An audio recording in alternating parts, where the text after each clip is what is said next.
नमस्कार, मी शामराव मोकाशी, अध्यक्ष राजाराम बापू पाटील रिक्षा संघटना.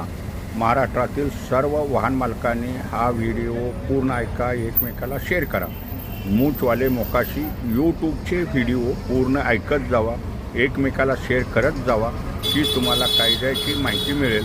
आणि कायद्याची माहिती मिळाली की आपण काम कसं करणार किंवा आपली होणारी लूटपाट कशी थांबवायची हे तुम्हाला सहज सोप्या पद्धतीत माहिती पडेल.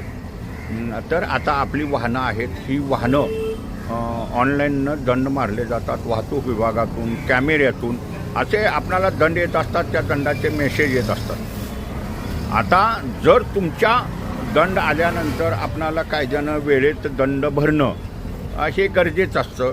पण बरीचशीच लोक म्हणतात आता हवालदार काय करतात किंवा काय हे होतं आहे. तर जर तुमचे 5, 6, 7, 8 जर दंड झाले, पेंडिंगला राहिले आणि तुम्ही जर भरले नाही तर वाहतूक विभागाकडून RTO विभागाला एक मेल जाते किंवा त्यांचा पत्रव्यवहार तात्काळ होतो की हे वाहन ब्लॉक करा म्हणून. मग RTO अधिकारी ते वाहन ब्लॉक करतात.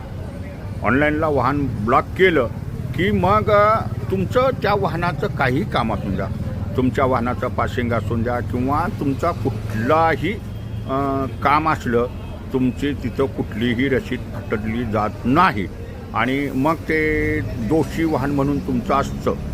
आणि मग जरी समजा तुम्ही तुमची गाडी कुणाला विकली असली तरी ती कुणाच्या नावावर ट्रान्सफर होत नाही, म्हणजे तुमची पावतीच काय फाटली जात नाही, काम होत नाहीत. मग आपण म्हणतो की आमचं कोण काय करते. हे आधुनिक तंत्रज्ञानावरती हे सगळे फाईन जुडलेले आहेत.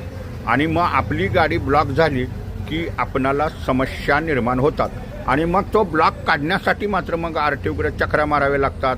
मग RTOवाले ते तुम्हाला सांगतात की बाबा इथून NOC घेऊन या जावा, त्यांच्याकडून आम्हाला ही मेल आलेली आहे, तक्रार आलेली आहे. मग आपण त्यांच्याकडे जाणार, कुठल्या विभागानं ही केलेली आहे, गाडी ब्लॉक केलेली आहे. मग ते तिथून NOC आणणार, त्यांचा काही दंड वगैरे जे काय असेल ते तुम्हाला तिथून करावं लागेल. आणि मग ती NOC घेऊन आले की मग पुन्हा RTOचा खुटाणा चालू होतो. RTOमध्ये चक्रा घाला, मग ती गाडी ब्लॉक केली, तिकडची NOC आणल्यावर तो ब्लॉक काढण्याची प्रक्रिया चालू होती. मग ह्या साहेबाची सही आणा, त्या साहेबाची सही आणा, त्या सह्या घेणे, त्यांचा पुन्हा काय असेल तो दंड भरणे, म्हणजे जी कागदपत्र पूर्ण करणे, दंड भरणे. आणि दंड भरल्यानंतर मग ती गाडी तुमची दुसऱ्या दिवशी गाडी ती ब्लॉकमधून निघते आणि मग तुमच्या गाडीचं काम होतं. हे लक्षात ठेवा.